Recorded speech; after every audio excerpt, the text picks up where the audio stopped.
Добрый день.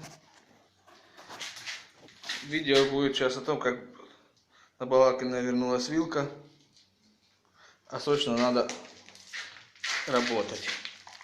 Вот берем, обрезаем провод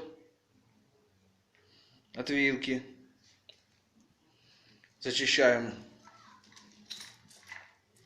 два провода, берем